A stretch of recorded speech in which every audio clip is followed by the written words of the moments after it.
Good morning or afternoon to everybody, depending where you are tuning in from. So hello, bonjour, tansi.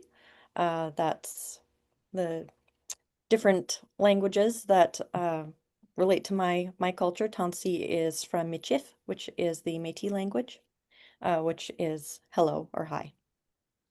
So my name's Solange Legal. I am a Catholic Métis woman, as Stan said, from BC in the Vancouver area. I am Métis, and that's actually from both sides of my family. So I have Cree on one side and Ojibwe on the other. I'm married. I have 5 kids. I teach, write. I'm a professional musician with music that you could stream online. Um, I serve on a Healing and Reconciliation Grant Committee for the Indigenous Reconciliation Fund. So our local committee kind of here in Vancouver. And I also work for the Archdiocese of Vancouver, as Stan said, on Indigenous reconciliation. So to kind of explain what that is, because I'm sure it's kind of different everywhere, and different people relate to that work a little differently. Um, and my work does definitely takes on shapes and forms, but very simply, I meet with Catholics and non-Catholics, with Indigenous, non-Indigenous. I help build relationships with them and then build bridges between them. So that kind of gives you an idea. And so that can obviously take me in many different directions. Sometimes I'm meeting with First Nations people, sometimes I'm going to a parish, to a youth group, into the Catholic schools. So it depends on what is needed, and that's kind of how I explain it. Whatever's needed, that's where I go. I kind of get asked, "Where's your office?" I say, "Wherever I'm needed. That's my office. That's where I go." So that kind of just very simply kind of give you an idea. So today I'm going to share some different ways that we can invite our communities and the people that we work with into this work that we're doing. We know the value of it, and obviously you're here today, so you have a passion for this. You're invested in this. But when we're talking to our parish groups, parishioners, when we're trying to get other people to recognize this work and to come alongside us to walk with us in this work, there's different things that we can do. So I'll quickly kind of go through a few different things that we have started implementing kind of here in the Archdiocese of Vancouver. And then as well, we'll focus mainly on land acknowledgements. So for the first part of my talk, I'm actually going to open up some slides. And then when we get to the land acknowledgement part, I'll actually come back to here. That will have a bit more of a face-to-face conversation about it. I don't want to, totally be just looking at slides through the whole thing today. As well, if you do have any questions, I would invite you to, in Zoom, there is the React button, and if you hit that, there is a button there that says raise hand. So if you do have any questions, please feel free to do that. You can do it at any time during the presentation. That way everyone is in order, and then we will go through any Q&A at the end. You can also feel free to use the chat, and I think Stan offered to kind of monitor that if there's anything else that people would like to chat about during the presentation itself. Okay, so I am just going to share my screen so that way we can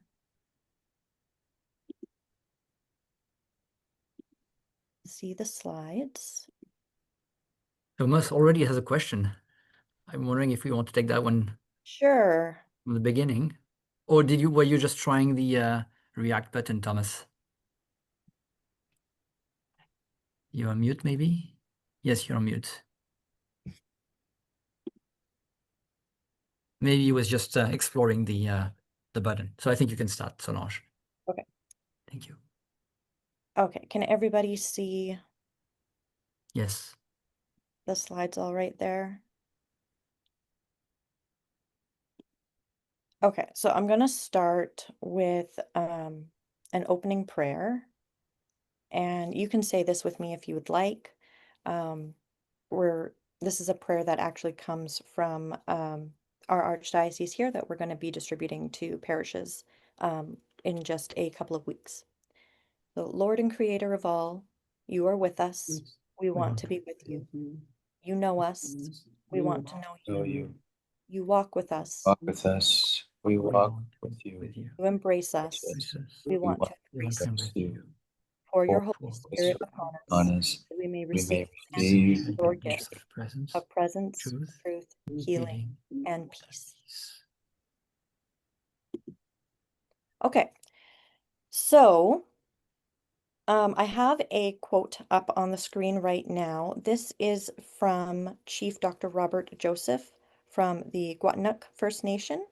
He grew up on BC's Central Coast, and he spent 11 years at the St. Michael's Residential School.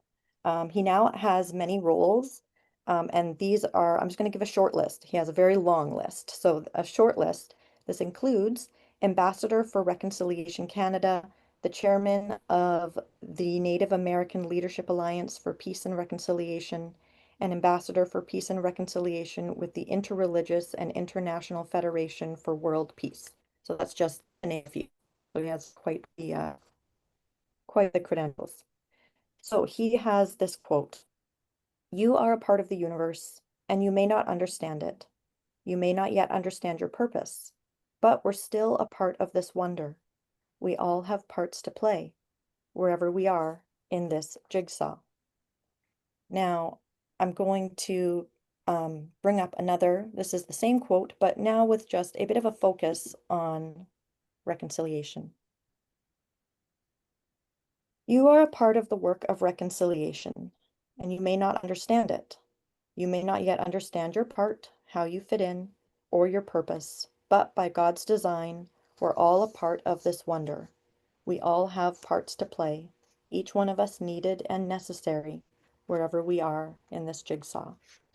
So this, I think, is a good reminder that everyone is at a different point in the journey, um, both ourselves individually, but also those that we are talking to, that we are inviting into the work. Um, Everyone is at a different place, and it's always kind of a constant place of discernment. So I like that this kind of brings that out and lets us kind of think about that. So there are some, as I mentioned, there are some simple steps that we can take to kind of discern the path that the Holy Spirit has for each of us and our communities. So we're just going to quickly go through some of these before we delve into the main part on land acknowledgements. So some of the easy things to kind of start with to get your community, thinking and praying. I like to say, when we're inviting people in, there's different ways to invite them in. We can pray, we can act, and we can give. So there's different ways of approaching this, and everyone is called differently. So first one is prayer, and discernment. So there are some prayers of the faithful that can be used. So I've listed a few here. I like the ones on the bottom probably would fit um, this group and kind of communities a little bit more. So just for example, for the church, that I actively engage in the journey towards reconciliation, acknowledging its role in the past, and working towards a more just and harmonious future. We pray to the Lord. So there's a few different ones that are written here that can be used. And just so everybody knows, I will be sending Stan, and then Stan, maybe you can deliver to the group a handout. And actually all of these resources, so the different prayers, the different things that are listed, they're all available in that handout in both English and French. So whatever your community needs, you can copy and paste whichever one works best for you. Okay, we also have some different prayers, and these can be used in different contexts. So we have a variety of prayers to Saint Kateri Tekakwitha. We have the prayer to Our Lady of Guadalupe, and then we have the prayer for healing and reconciliation that we actually used before starting today. And just so that way you can see, this is what that prayer, we have a little prayer card that's actually going out in our archdiocese on September 14th. So we have that prayer listed here, the Bible verse that inspired both the verse and the image that you can see on the left. So we have, a variety of different things that we can use. Next one would be creating a welcoming space. So you can use art, such as that created by Andre Prevost. So a wonderful example, one of my favorites, is the picture that you can see on the right, Saint Kateri Tekakwitha.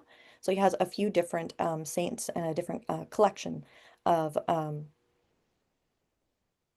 images that are done through a Indigenous lens. So I find they're quite beautiful. So I included the one here so you can see. But as you can see, there's other things that you can do as well. So there's different art collections. The CCCB has one available on their website that you can browse. You can put images or say a statue on St. Kateri Tekakwitha in your space. I know some parishes and places like to have flags. So if there's one that represents your local nation, also things that you can do outside, planting native or indigenous plants, or considering a medicine wheel garden, um, or planting a plant guild, in your space that indigenous people use, such as the Three Sisters. So there's, a variety of different ways you can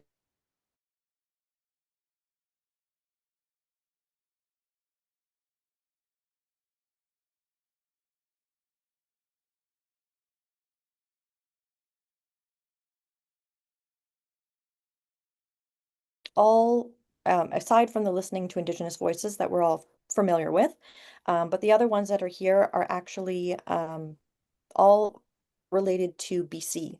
So we have the St. Mary's, the legacy of an Indian residential school. That was a residential school here in BC, and the excerpts throughout are all from former students and a few from staff.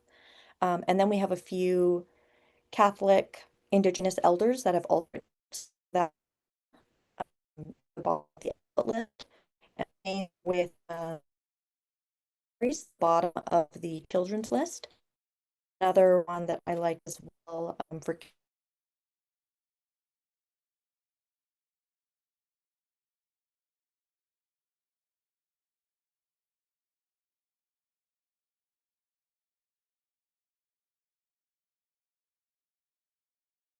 like to pull from. We also have a Caros blanket exercise. So this is a good way to invite people to experience something, and they might want to just get a little more information, a bit of education. This is a beautiful way to do that. Um, and then we also have, as we're planning for the year, and some of you might find this useful, but there's some different dates. And so I've tried to include things in here, and you can expand on this list depending on where you're from. So you'll see the date at the top is for the Archdiocese of Vancouver. As I mentioned, we have our second collection on September 14th. That's when that prayer card is going to be distributed. But you might have other dates for your diocese, things that are specific to you where your diocese is doing things, or specific to your parish. You might have things specific to the Indigenous community that's around you. There are things here that are like National Day for Truth and Reconciliation. The bottom of the list has the International Day for World's Indigenous Peoples. There's a couple of feast days on here. So I've tried to include a variety of different things, different ways that we can approach this, and also make it accessible to different people. Okay, so land acknowledgements. So this is the bulk of what we were going to get into today. So I'm going to actually come out of my slides as I mentioned, so that way we can chat a little bit more. And just in case does anyone have any questions so far before we jump into the land acknowledgements? No? Okay, great.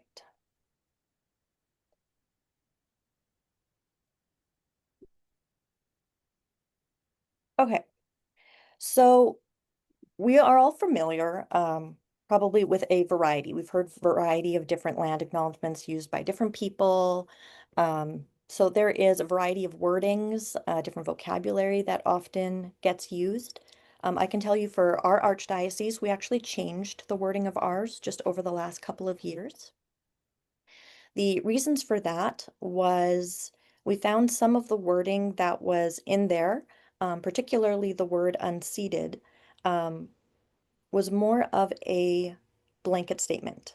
And we didn't like how that came across to some of the people that are in our archdiocese, specifically our Indigenous brothers and sisters. So we actually have quite a few here in BC. I know some archdioceses, you might only have one or two, First Nations communities that are either part of your archdiocese or next door to you. Here we're quite lucky. We're very diverse. We have a large number. So when we said unceded, it actually wasn't accurate or reflective of all the people within our archdiocese. And this is where the problem was for us, is that word didn't represent all the people that we are trying to embrace. And so we didn't like how that kind of pushed them out in a way. We also wanted to respect all of the rights of Indigenous people, including their rights related to land. So I can speak from my own experience, from my own family. My roots are actually Franco-Manitoban. So, just outside Winnipeg, there's a bunch of little French communities, little pockets there. And my dad's family, he's from St. Anne's. And a few decades ago, my family was one of the largest land holders in that area. And as the town was built, St. Anne's, they gave land for the hospital and for the school and for the church. And so to say, and this is just an example, I've heard this story actually from different from other Indigenous people and communities as well, that they did build a church or they did give land for something. And then if we come in and say it was unceded, it's almost like saying they didn't have the right to put that on their land, or they didn't have the right to give the land and share it in the way that they did. So again, this it might not be encompass of everyone, but when especially in a archdiocesan setting where like our geographic area is so big, we're trying to make sure that we are being accurate and reflective of all those that are within the land that we're speaking of. So also, the other thing with land acknowledgements is most of our exposure is in political settings. So this may leave us, wondering, or you might even get questions. I know I've received many questions about, well, why is the church using a land acknowledgement? Or does it make sense to have a land acknowledgement in a church or in a liturgical setting? So we're going to look at this from a couple different points of view. So land acknowledgements in a church setting only make sense when you appreciate the meaning and richness being reflected in the words. So we have to kind of go into this a little bit. So I'm going to start with a quote that some of you may recognize. It's actually from the Listening to Indigenous Voices book. So in there it says, land plays a central role in the worldviews of most Indigenous peoples.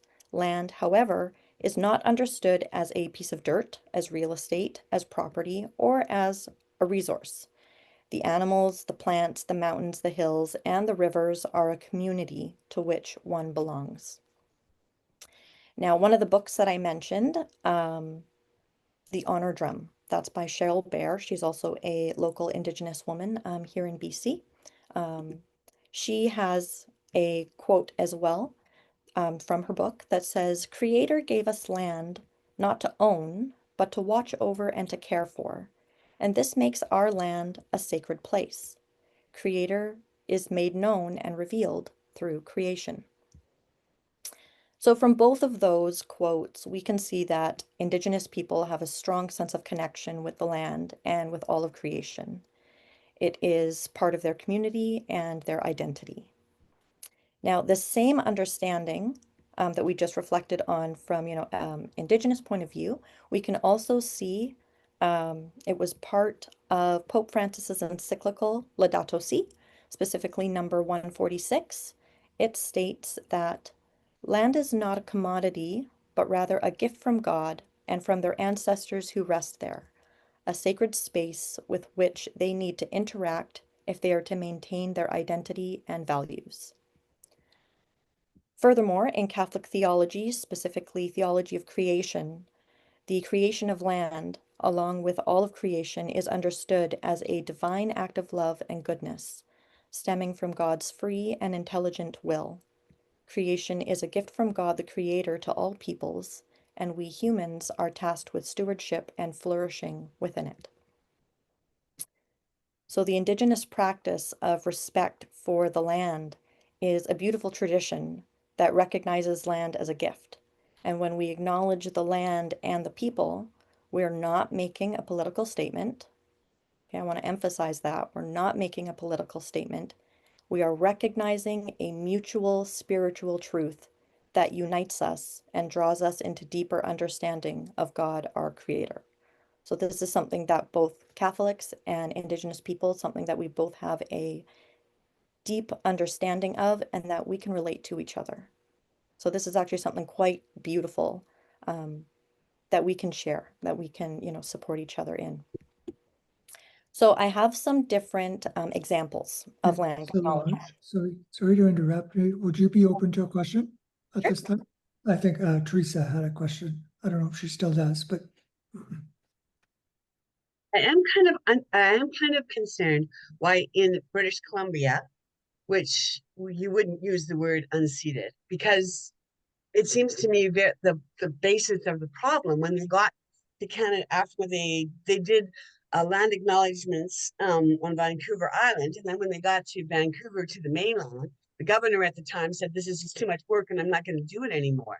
So, so to me, it has a very big historical significance in Canada and especially in British Columbia. That word unceded, and I've never even thought of not using it because yeah, so I would really like some more information on that.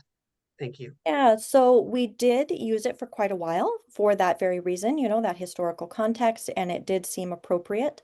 As we got into more discussions with our Indigenous brothers and sisters around us, that's when we found that it wasn't reflective of all peoples. And so for some of them, it didn't, it wasn't part of their story. It wasn't something that they felt was accurate for them. And so this is more of us listening to what our Indigenous brothers and sisters have to say and making sure that we are including their voices.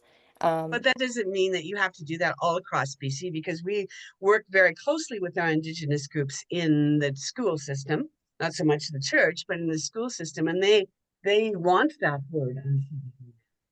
So it might depend on your specific location, and that might be something more for a smaller community. Like I say, we changed it for the Archdiocese because the Archdiocese is so large. Yeah, So but we so you had consultation with Indigenous people, you're telling me to change that word? Or you decided as a diocese? No, so we had many conversations with different people that went into this, and then a lot of prayer and discernment as well. This was actually a very long process that we went through that probably took well over a year before we actually made any changes. So it went back and forth quite a bit. Um, yeah, It's so it just, was yeah, quite a process. thank you. Yeah, you're very welcome. So moving on, we do have some examples of land acknowledgements. So these can be used. And I want to show that you can change your wording. You can make this personal. There's different ways that you can use them. So I'm just going to read a couple of different examples here. The first one, um, now this one is because there, again, as I said, the Archdiocese of Vancouver is quite large and encompasses so many different Indigenous people. We have a lot of First Nations groups. We have a few different Métis communities. So the one that we use is trying to embrace as many of the people here as possible. So you could use your parish or school name, whatever your community acknowledges that the land on which we gather and work is the traditional and ancestral territory of the Coast Salish peoples, including the territories of the Musqueam, Squamish, and Tsleil-Waututh nations. So we've opted to go with traditional and ancestral because regardless of the history or the First Nation group, these words apply. We found there was no context that these words did not reflect the Indigenous groups or people that we have here. So this is why we opted for these specific words. Now, there's also a acknowledgement from the Archdiocese of Edmonton, and they use a beautiful line that I love at the end of theirs. The first part of theirs is actually very similar to Vancouver's, but then they include this line. This land is common home to everyone in virtue of God, our Creator's gracious gift. So that kind of hits on the points that we talked about coming from Laudato Si and theology of creation. And then there is another one that is by Dr. Adrienne Castellan. She has a book called Indigenous Integration. So it's used for mainly in educational contexts, so classrooms and how to bring that to students. But she has a welcome that she wrote in her book that I thought was quite lovely. It says, "Welcome everyone and thank you for being here. We would like to take the opportunity to acknowledge the shared traditional territory of," and you could include whichever nation. So here she puts the Coast Salish people, "on which are," and then you would include the name of your parish, school, community, "are located, particularly in," and again, if you have a local First Nation, "we share our gratitude to all those who came before us and to everyone that contributes to our dynamic culture and community today." So the reason I chose these is because we're quite familiar with a variety of land acknowledgements, but some of these maybe hit different points that we haven't considered before. So this is why I kind of pulled from these ones, just to show a variety. I know what we're kind of familiar with already, but I kind of wanted to expand that a little bit, just, give some food for thought. So you can definitely personalize your land acknowledgement for your community, share something about your local First Nation, your relationship, something you've learned. So Trevor did a wonderful job of doing that just before we started. Use it in a way that makes sense for your community. That might be different for individual communities. And also, you can reach out for help in developing your land acknowledgement. So whether that is with others within your community, again, your local First Nations or Indigenous groups, feel free to talk to people and see what is going to work. That's kind of the process we had to go through here for the Archdiocese.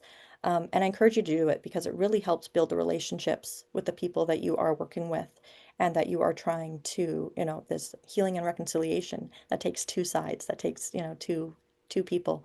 So being able to have those conversations and talk about these things is really beautiful. And then there are also different ways that you can use them. So as I said, it might be different for different communities. I've seen parishes and communities use them in a variety of ways. So that might be posted in a foyer, on your website, printed in a newsletter or say a parish bulletin, spoken as a welcome. Some will use it before Mass starts, and they're welcome to everyone who is there, along with other maybe brief announcements that they have, or before important meetings, events. So there's a variety of ways that you can use it, and you can kind of discern that within your community, how best, to use it and share it within your community. Okay, I have a final thought, and then I'll open up to any other Q&A. So we kind of talked, when we went through land acknowledgement, we kind of looked at both kind of the Indigenous side. We looked at that briefly, as well as from a, Catholic side, what, the meaning of land means and how we relate to that. Another, and I do like seeing how we have these things that are maybe the same or relate or help bring us together. And so just as kind of a final thought, and some of you may already know this, but in the creation story, we know that God made man from the dust of the earth. And I think in some of our, depending on which Bible you use, but I think in mine upstairs, it does say, dust. God made man from dust. And I think it's interesting that the word indigenous also means from the earth. So indigenous people, meaning people from the earth. Again, this is, we have these mutual spiritual truths, and in, land acknowledgement, we kind of explored that that's a way that unites us. And this is something that we can both celebrate, and kind of proclaim. We can, come together on this. So thank you, merci, in Michif, merci. I do look forward to connecting with all of you. And if you have any thoughts or questions, again, please use the raise hand function. So that way we can make sure that we go through everybody and don't miss anybody. And also you can feel free to contact me outside of this. I will share the handout from this. So if you'd like to review it, share it. If you'd like to send other questions, by all means, feel free. If there's anything else that you would like to talk about, then, my contact information will be available with that handout, and you're welcome to reach out anytime. So I see Erin. Yes, hello. Thank you, Solange, for that information. Great presentation. I know that you said that you were going to be sending us your slides, but I really liked the first part I got down of this land is a common home to everyone by the graciousness of our Father. And I didn't catch the end of it. Where have you gone? Oh, there you are. I wondered if you could repeat the end of that sentence so I could try to write down the end of it, or if that will be included in something that will be sent to us soon. Yeah, so is that It was, you had said someone had written one and they added something beautiful at the end, and you read it and it was very beautiful, and I'm hoping I can steal it to include in So the I land think acknowledgement that we can use. you're talking about the line that the Archdiocese of Edmonton uses. So that is This land is a common home to everyone, and then you mentioned, I think you said in something by the virtue- gracious, yeah, pardon? so this land is common home to everyone in virtue of God, our Creator's gracious gift. In virtue, sorry, I'm just trying to write it down, of God, our Creator's Gracious, gracious gift. yes. That's beautiful. And I wanted to mention that we have a very small, and we don't meet regularly, Truth and Reconciliation Committee in our parish. But our particular church in Chester is hosting, we have ecumenical services in our village about 3 times a year. And we're doing one for reconciliation on the 28th of September. And I was asked just to put some readings together, which I did. And I prepared a land acknowledgement.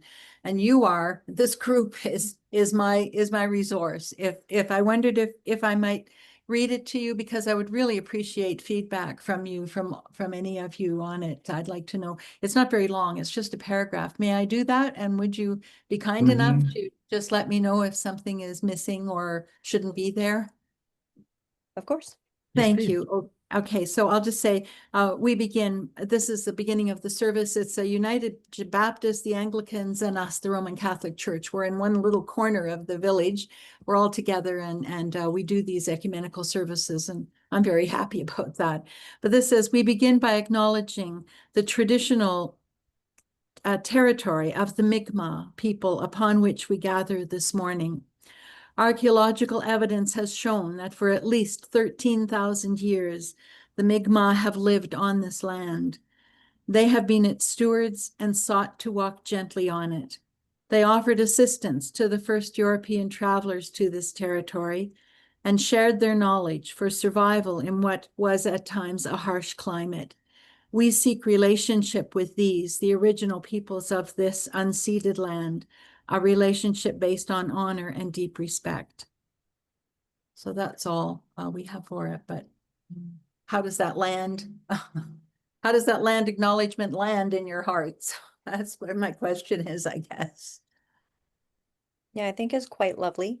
If it makes sense for your community, if it is, historically accurate, which is something we're always, striving for, sharing truth, then I think it's quite lovely. As long as it is helping with the relationship with your communities.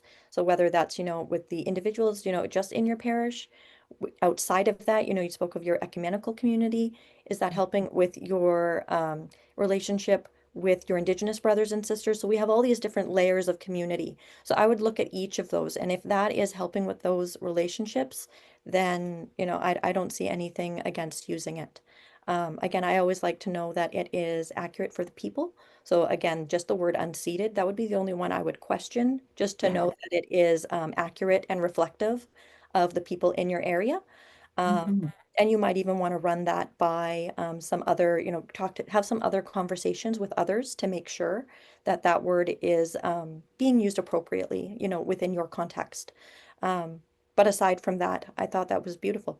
So thank you. Okay, thank you. And based on what you talked about, or what you said earlier about unceded, I think that since we're putting the traditional and ancestral, I could add ancestral territory of the Mi'kmaq there, and I think thank you for your help. Yeah. Thanks for the Thank time. you. That was actually fit in perfectly with what we were talking about today. Okay, Donna, you have a question? Well, it's not so much a question. I just wanted to comment on the land acknowledgement. The Diocese of Hamilton, with them, I host a Indigenous book study group Mhm. once a month, 10 months of the year. And we read a book and then we discuss it, or we may have speakers come in or an author. And because we had people from right across Canada, it was hard to just use one land acknowledgement. So we designed one, and I worked with two Indigenous people. One is a retired archbishop from the Anglican Church. She is Mohawk. And the other one was one of my professors at McMaster. She's also Mohawk. And they both said that there should always be some sort of action attached to a land acknowledgement. We go through a very general land acknowledgement, but among us, we decided that we would add, as settlers, it is our responsibility to learn about and acknowledge our colonial history and the ways in which we may continue to perpetuate it. As people of faith working for justice, we are called to discern how we are to respond to the calls to action of the Truth and Reconciliation Commission, and how we can support Indigenous peoples, that should be plural, across this land we know as Canada. So we felt that was the action. We can't say in a land acknowledgement all the points that we're taking, all the points, the action points, but we can say that we're committed to taking action. And I think I think we captured it well for our group anyway. And there's 60 members of the book club. And That's so wonderful. it covers from, well, west to east coast, north, south, everywhere. And they were happy with that too. So but the beginning of it is we acknowledge that many of the lands we live, work, and meet on are the traditional territories of Indigenous peoples across this country. As settlers, it is, and went into as settlers, and that's where I picked up that part about the action. So we tried our best to make everyone happy. Yeah, I feel like land acknowledgements, especially as we look maybe over the last 10, 15, 20 years, if we look through, it almost feels like a living document. I feel that with the Archdiocese of Vancouver, we've gone through changes, tweaks, different things as we learn, as we have more conversations. And I feel this is lovely. Like you had those conversations, you have, your group. And I love that you added that aspect of action in there because that is something within our archdiocese that we even talk about. A lot of our parish reconciliation groups started with education, Yeah. using the listening to Indigenous voices.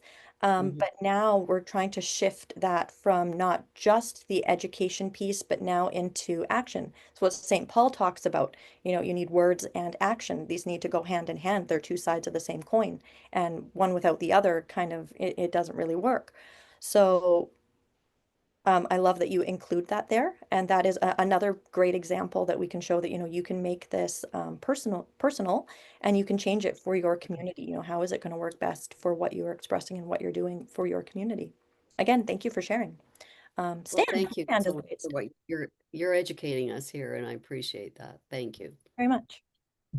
Thank you very much, Solange. I had a question or comment, but first I think Mary Jo had a question, and I'm not sure that Mary Jo was able to. Did you still have a question, Mary Jo? I saw you Yes. raise your hand, so maybe I'll let you go first.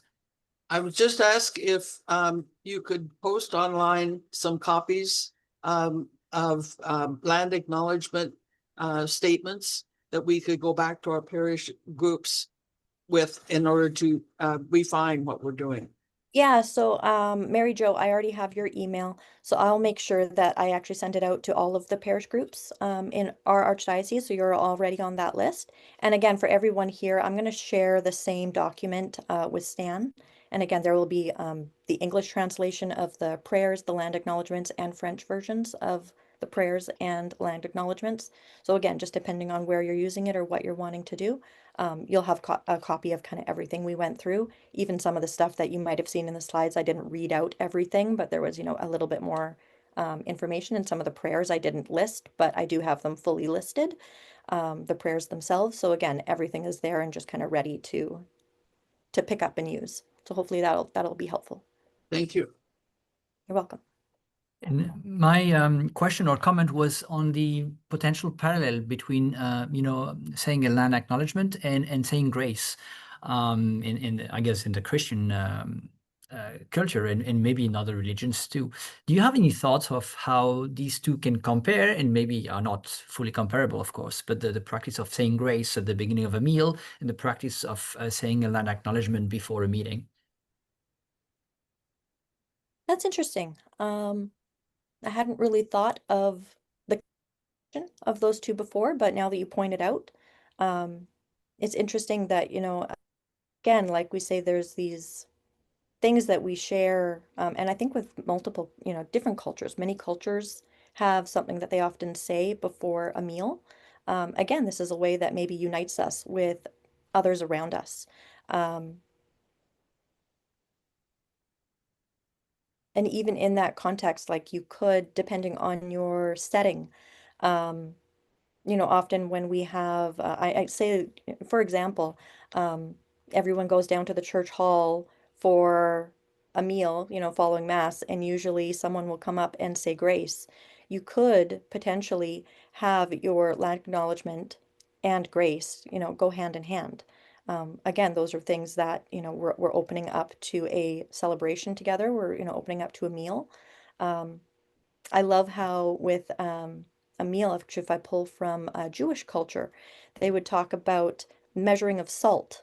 And you need to, before you have a solid relationship or foundation with someone, you need to be able to have a bag of salt. And essentially that means you need to have had so many meals together that it equates to a bag of salt.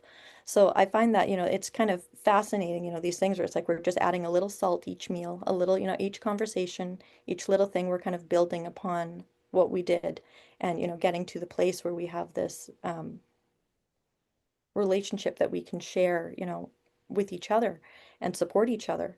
So for sure, I think, these can definitely go hand in hand. And it's quite lovely that you'd see the parallel there. So thank you for sharing.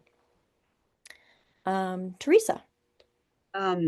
Yes, I just wanted to comment again about the action, and I belong to a number of groups in Seminar, and the Shuswap Immigration Societies, where we work with the IRC and the provincial government on, providing services for people who have immigrated to and are in the process of immigrating to Canada. And I love the way that we end this, that we encourage anyone who comes to live in our Columbia Shuswap to connect with Indigenous communities and make time to learn about the history of First Nations in Canada and take up the responsibilities that come with being a settler in this beautiful part of the world. So I just wanted to share that because it's quite in we spent a long time, and we had representatives from all of the bands in our territory, and then the Squalex, the Kitsana, the Sintiks, and the Shakwapik. So even learning how to say those words, I'm really proud of myself that I can say those words, The other thing that our school district changed its name to be a Shakwapik name, which is kind of pretty wild and out there, because we are now known as the Kwasakana Ne Shakwap Me Ulu. So school district. So that, I think sometimes we think, when is this work ever going to be finished? And is there, and I think that it's nice and hopeful to know that there's other organizations besides churches that we're all involved with, that want to have reconciliation, that want to be involved in this process, and that work very hard to have land acknowledgements. So I wanted to share that. Thank you very much for sharing. I love that your school, is doing that work as well, and that we're seeing that reflected even in like name change like that. So Yeah. thank you for sharing that. And Is the that other one thing I wanted to say is that God created place before he created people. And so that is something that I like to think about too, is that we were given this place first, and how we care for this place must be very important. So. Murray, I see you have your hand raised as well. Thanks. Just a couple things that have kind of come to me. I work for a large Catholic school board in central Ontario. We have 54 schools spread over a very wide area, which is covered by at least 4 different treaties at different times. So one of the things that we did a year and a half ago was work with a treaty negotiator and a historian, and we have developed specific treaty references for every one of our 54 locations that precede or accompany the territorial acknowledgement because sometimes some of the forms that we've used in the past have made it sound like this is a matter of the past. Right. But to remember that the treaties still govern our relationships in the areas where there are treaties has really brought home to people the fact that we are all treaty people and we have obligations under the treaties that are still, governing our relationships today. So that was really helpful and eye-opening for a lot of us. The second thing was some of our schools, with all the best intentions in the world, have started writing their own territorial acknowledgements. The problem has been, and this is what some of our leaders said, it needs to be dialogical with your local communities. It should not be a unilateral decision that a certain group is going to make of their own. That really, this is part of the partnership and the relationship. So before we go and write these on our own, we really have to have the conversations and the ongoing relationship with local First Nation, Métis, Inuit communities. Otherwise, it can do more harm than good. In a couple of cases, it did more harm than good in some of our schools because they simply had not spoken to the First Nations that were just up the road. Yeah, thank you for sharing. I've actually recently started working with the CISVA, so the Catholic school district here in the Archdiocese of Vancouver as well. And it's interesting to see, between as I work with parishes, I work with schools, some of the same story, people, the communities want to write their own, and it's very good. I'm always glad when they're doing it in partnership with their local Indigenous communities, and they're consulting and they're talking to various people, within their community. They get their parish priest involved, they get everyone to the same table, having a conversation, building a relationship. And that to me, that's the important part, is that we're building that relationship. So being in partnership. Francis. Yeah, I'm just wondering if anybody, like some years ago, we had those calls to action, the after reconciliation, and at the time we got all excited about it. But I just wonder if any of you have experience or if you've done work on that, or have any suggestions or whatever. That's a good question for the group. Um, I can say personally, I'm aware of those calls to action, and we often, look at ways that we can address those. How we do it in the Archdiocese might be a little different depending on, the community or the relationship that we're currently in. Everyone's in a different part of the journey. So, how is maybe a little bit different, depending on who you talk to, but that would be great for a discussion, with the group like this. Does anyone have any thoughts or anything they want to share with Francis? There's a great book. I just was looking for it, but anyways, it's written by a First Nations author about the 99 calls to reconciliation and where we're at with them. Mhm. See it right now, but does anybody know the book that I'm talking about? Like, and he goes through them, and I think there's maybe 3 or 4 that have maybe been finished, and 6 or 7 that we're kind of working on. So we haven't gone really very far. It's with them. It could be Bob There's a Bob huge, Joseph, Teresa. huh? Bob Joseph, I think is. Yeah, I think that's right. Yeah, I just can't see it right now in my bookcase. Sometimes I lend these books out and then I don't get them back. But uh, it was very informative. We went through that book with one of the groups that I work with, the C&D Congregation of Notre Dame, and so we went through with our associate groups in the West. We went through some of that book. It's a quite a good book. Yeah, I know there was a talk a little while ago. I think it might be available online. It was through St. Mark's College at UBC. And they had, I forget his first name. Someone might remember, something Sinclair. Does anyone Remember that someone? Yes. Anyway, Nigan Sinclair, Nigan, Murray thank you. Sinclair's Yes, that's son. the one. That's the one. So he came and did a presentation, and it talked about those different calls in that were made, and then it also walked through kind of from there to everything that happened through the Pope's visit, like how these different things were addressed and what still kind of needs to be looked at. It was actually quite informative and well done, but I do believe a copy of that is available online. Thank you. Okay, Trevor.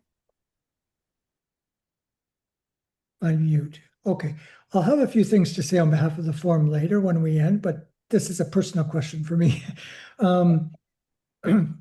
So maybe in light of, what Murray was saying about, personal land acknowledgements and consulting, be in dialogue with Indigenous peoples, your local Indigenous neighbors before. I'm wondering, like, my personal land acknowledgement would, Murray, I don't mean to put you on the spot, but would you consider that maybe a personal land acknowledgement in that sense? Or, because I didn't consult with Indigenous peoples, and it's mostly more on my relationship with my personal, although I'm kind of speaking on behalf of the forum. But I wonder what the nuances, like how to sort of think about that. Yeah.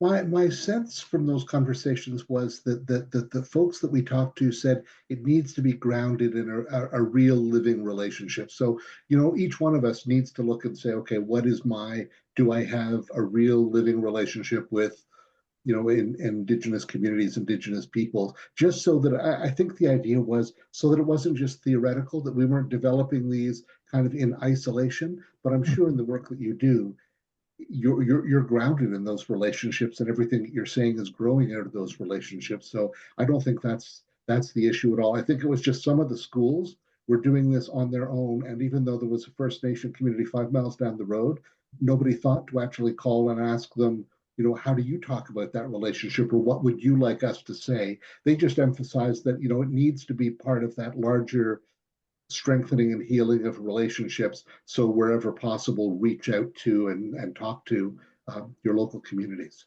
Yeah. I think another important thing to consider there is, again, we're so used to it being a political statement. And often when we hear it in a political setting, it's almost like a checkbox. They Mhm. said it, done, move on. There's like there's no connection. There's nothing personal there. There's nothing authentic really about it. So that's what we're looking for here is like, are you invested in that relationship? Are you being authentic? And people can tell. So, that's more I think the important thing here is we're not just saying something to check a box. We're saying something because it's actually something that is impacting us and that we're sharing with those around us. Mhm. Earl. I think I'm unmuted. Um, Good. my connection with the Aboriginal community is based on a former residential and ministry in Nova Scotia on the South Shore, and that Aaron Ryan is part of that parish community. And while there in the Archdiocese of Halifax, Yarmouth, I participated in the Archdiocesan Pastoral Indigenous Committee. And so I have conversations or had conversations and built up a few relationships with indigenous Mi'kmaq people. I would assume, and this is in view of our need or my need to have an acknowledgement statement, that I can draw from the resources that we've talked about today, bring those resources in for conversation to my friends in the Indigenous community and First Nations. And that would be in keeping with what Murray, you've mentioned, and what others are struggling to say. That would be one point. Second is in a prominent church, and there's 5 churches in this one parish I once served, we have a permanent presentation of Indigenous symbols, which were arranged by Métis and Original and persons from the First Nations in that area. And so that's there.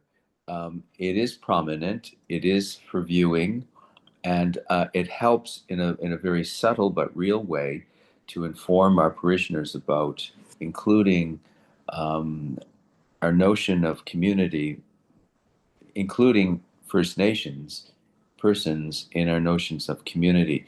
We also, at this time of the year, in the past, in the late September, at the time of the reconciliation, Truth and Reconciliation, we've had um, uh, prayers as presented by the elders in the local community. So there's that kind of that's the kind of something I think is, correct me if I'm wrong, but that kind of conversation can move and has moved to persons in residential schools having conversation with us to inform directly. Um, all of that I think is well placed, and I'm hoping that that's in keeping with the themes of today. That all sounds great. Thank you for sharing all of that. And I love that you're including that, like you say, those different symbols that you have, because Mm. that's part of what we kind of talked about with welcoming space. So, there's different ways to approach this and keep it kind of on people's minds.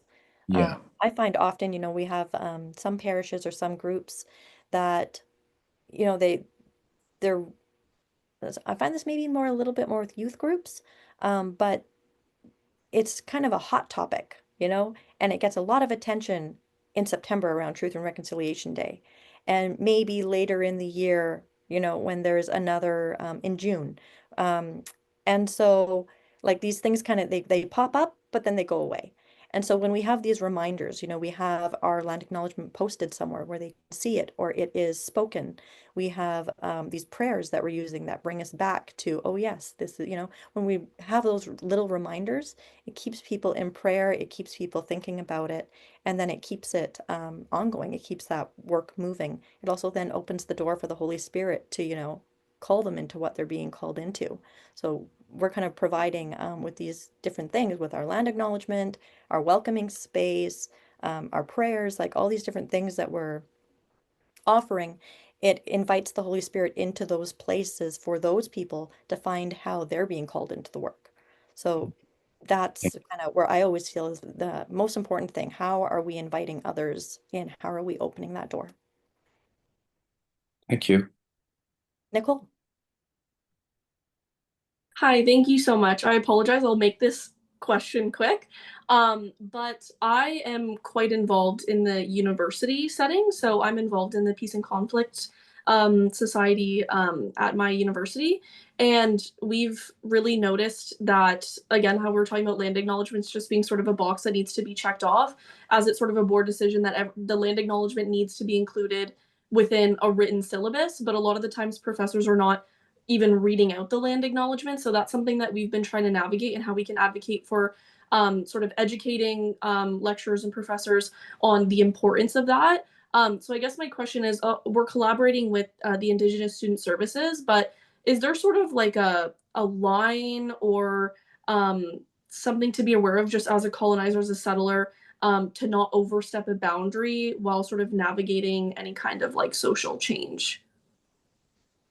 So usually when I come up in these kinds of situations, and I work with schools as well, so I know exactly kind of what you're talking about. Usually with educators, or with those that they know that they need to be including it. It's actually in like BC curriculum across many different whether it's elementary, high school, post-secondary, the need for including like indigenizing education materials and curriculum. So like these things need to be included, but often I find they're apprehensive and there's something that is kind of holding them back. So usually then I start asking questions. So why? Why are they apprehensive? What is it that they need? They're at a different point in the journey than I am. So where are they in their journey and how can I help them with where they are in their journey? So usually it's going to be a little bit more, you're going to have some more questions you're going to need to ask and get kind of curious about where the people are that, you're trying to bring into this. They're stuck, but they're not stuck because they want to be stuck. they might not know why they're stuck, but this is kind of where the curiosity comes in. We kind of, start asking questions about kind of where they're at, what's going on, what is holding them back. Usually when I start having conversations with the educators and say in this context, so like working with Catholic schools, and is that your kind of space as well? Is it within a religious education context? Yeah, we have several religious colleges, but then also like the university itself is not necessarily, but yeah, we are involved with some more religious colleges. Yeah. So often I'll find kind of like this. There's the question, say with land acknowledgements that I mentioned, like, well, why are we including that? Does it belong in a church space? People often question, is this going to go against my culture? Is this going to say something that is going to go against what I believe as a Catholic? So, they have these kind of questions deep down. And this is where, when we start talking about it and we present that, well, if we look at both sides, we see that we can actually do this quite beautifully and lovingly. We can do this without anything, without any fear. And usually that's what it comes down to. There's a fear of something. So what is the fear of? And then that is kind of where the conversation, maybe some more education needs to come in to address that specific fear or that apprehension. And then that's where it's going to start opening up. Then, when they start relaxing into it, then you'll have no problem. But you're going to have to get a little curious about it to figure out kind of why that is. Awesome. Thank you so much. I really appreciate that. You're welcome. And if you have any other questions or you want to reach out, again, you can feel free to email me. I'm happy to support if there's anything else I can help along the journey. Thank you.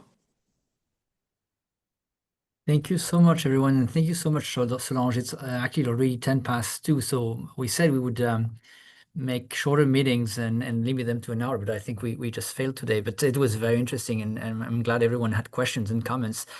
You mentioned you might have comments before I conclude, Trevor. Do you want to say something, maybe general? I mean, I'm going to talk about our next meetings and a couple of things, but did you have something specific you want to say maybe before? Or you want to have the last word, maybe, Trevor? You're on mute. I'll leave that part to you for coming meetings. I just want to I posted a few resources on the kind of the notion unceded territory. It's kind of a new nuance for me. So I think it's mostly from university sort of, but two of the posts are from British Columbia. So that's a question really that's taking place in British Columbia on the West Coast. With their Indigenous communities, and then the other from the University of Guelph. So I'm going to look into that more. Now, I think from what I quickly read, 95% of communities do consider themselves unceded. So it's a small, but still. So that's that. And I wanted to just mention, unfortunately, Donna left early, Donna McGreal, but she had sent an email out to the forum asking if there's going to be an update with the Listening to Indigenous Voices guide, because it's a few years old, and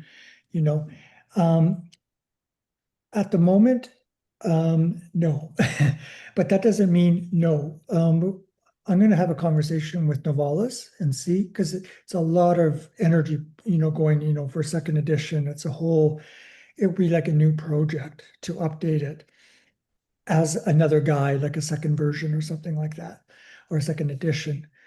There's other alternatives too. So, having supplements that are not in a book form, but that are maybe online or a pamphlet form. So session 1 having renewed up-to-date sort of reflections, in a supplementary kind of pamphlet sort of way for each session, or a combination of, well, not a combination, but we are going to be starting a podcast series of finances allowing. And we're going to be reflecting on various aspects of Indigenous on truth and reconciliation. So in that way, it's through a different format, but talking about current realities, I guess you can say, in truth and reconciliation, and then having reflections or resources for communities in the same way that Listening to Indigenous Voices has done. So we're looking at various creative ways. So stay tuned. Nothing immediate other than the podcast episodes.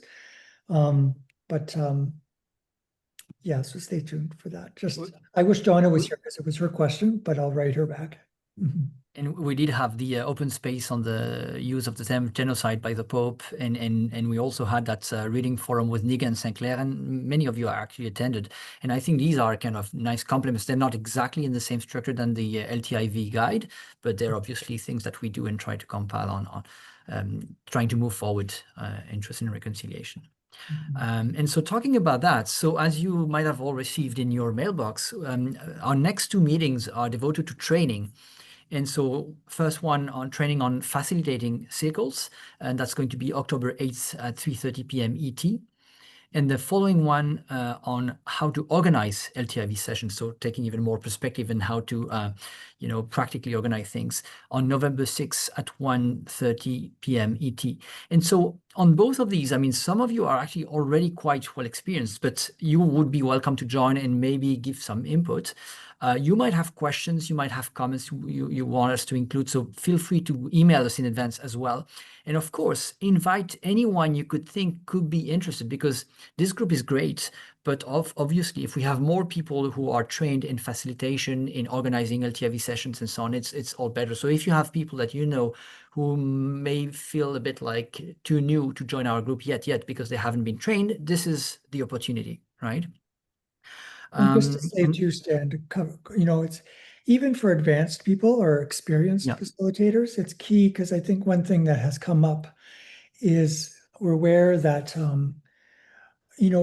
one group has one idea of facilitation in one part of the country, and another group has another idea of, what a facilitator does. For example, a facilitator is not a teacher type thing, So it's also a way to come together and say, okay, is there a common understanding of what it means to organize and facilitate listening to Indigenous voices sessions, rather than everyone kind of doing their own thing in different parts of the country?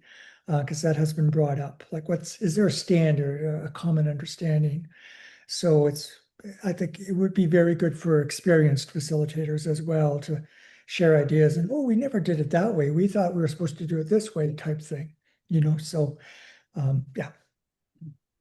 Absolutely. And the last thing I wanted to mention, if you're interested in facilitating circles in general, we will have needs like with LTIV, but also with more, similar listening circles setup, but on other subjects like maybe ecology. We did things like this on political discernment last year, but there's a bunch of subjects we want to tackle and for which we need facilitators. If you would want to, practice your skills and help us online most of the time, send me an email and I'll put you in our roster list, and you will have the information on what we need. And if you can, you'd be very welcome to help and get the experience as well. But don't hesitate if that's of interest to you and if you have the time. And apart from that, so we didn't get too much time to, speak a bit more generally, but it's already 2:15, so I don't want to keep everyone for too long. Or do we want to give 5 minutes if anyone had a pressing question that they wanted to see covered today? No, we're all good? Okay. We're trying to have shorter meetings, but more regular. So I think I hope to see you next month, and we will keep reminding you, of course. If you have any questions, if you have the wish to facilitate circles with us, or if you want to include other people in our events, feel free to do so. And in the meantime, all the best. Thank you for attending today. Thank you, Solange, And thank you so much, Solange. Yes. I'll stay online with you for a moment. Thank you, Solange. Thank you, everybody. Thank you. It's nice seeing you all. See you all.